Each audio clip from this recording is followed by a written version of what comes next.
Dear students, class 10th maths chapter 12 exercise 12.2 का question number 5 solve करते हैं। Question में कहा गया है a vessel is in the form of an inverted कोन। एक बर्तन है जो कि इन्वर्टेड कोन की फॉर्म में है। It's height is 8 centimetre and the radius of its top which is open is 5 centimetre.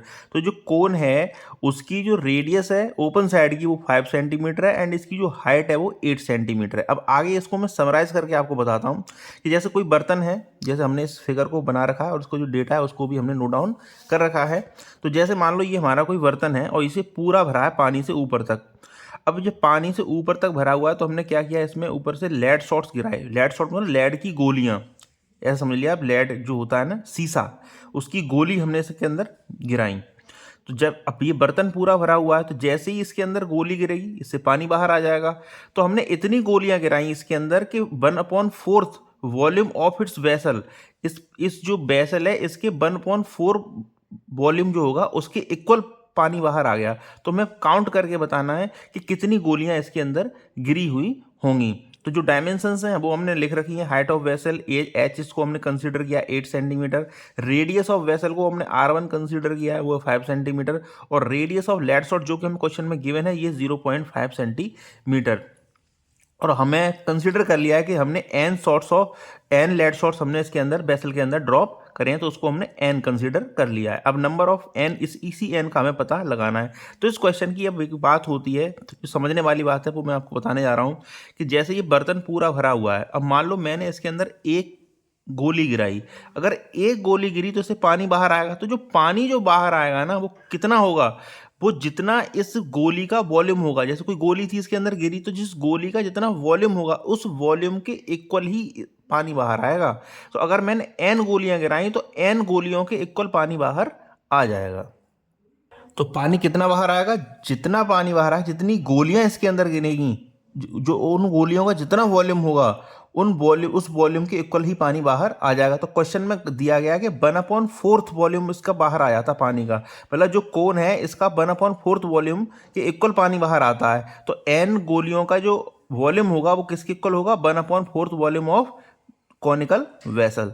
तो लिखते हैं Therefore, volume of water flows out equal to n into volume of one lead shot। तो जो volume जितना पानी बाहर आएगा किसके इक्वल होगा, volume of n lead shots के। तो पानी कितना बाहर आया था इसके 1/4 वॉल्यूम के। तो 1/4 लिखते हैं, 1/4 volume of water flows out कितना हो जाएगा, 1/4 into volume of conical vessel. Volume of conical vessel equal to n into volume of one lead shot.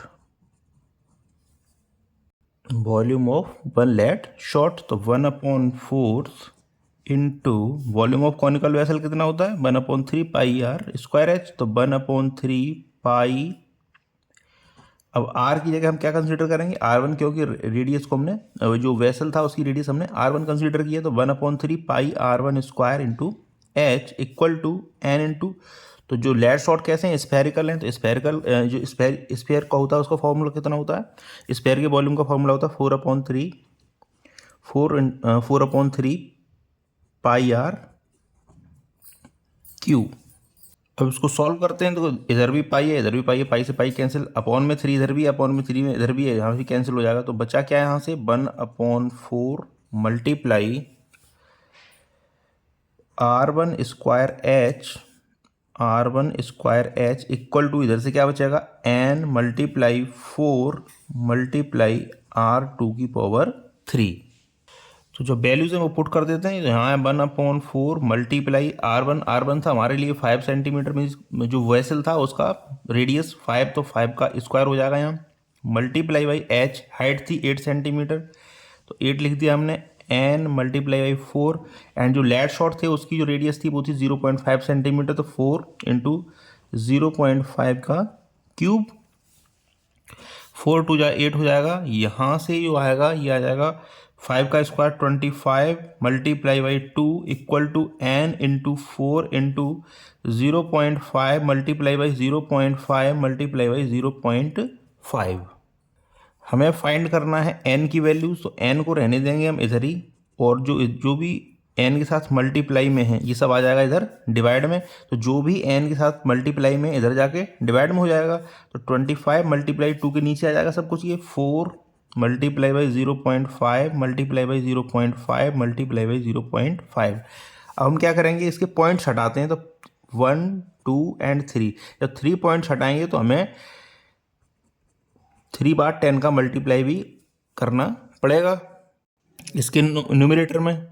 हमें फाइंड करनी है n की वैल्यू, तो n इक्वल किसके हो जाएगा, 25 multiply by 2 multiply by 10 multiply by 10 multiply by 10 upon 4 multiply by 5 multiply by 5 multiply by 5। तो 5 2 जा 10, 5 2 जा 10 एंड 5 2 जा 10 एंड 2 2 जा 4 एंड इस 2 से ये वाला कैंसिल। तो बचा क्या फाइनली यहाँ बचा 25 मल्टीप्लाई बाई 2 एंड ये वाला 2। तो इन सब का जब मल्टीप्लाई करेंगे तो ये आ जाएगा 25 2 जा 50 एंड 52 जा 100। इसका मतलब ये हुआ कि जो हमें लेड शॉर्ट्स हैं वो n, तो वो जो n थी उसकी वैल्यू आ जाएगी 100। इसका मतलब हमें 100 शॉर्ट्स ऑफ लेड डिप करने पड़ेंगे इस वेसल में। तो लिख देते हैं hence the number of lead shots drop in the vessel is 100। तो ये था इसका आंसर। तो thank you very much for watching. Request है आपसे इस चैनल को जरूर सब्सक्राइब कर लें। Thank you very much.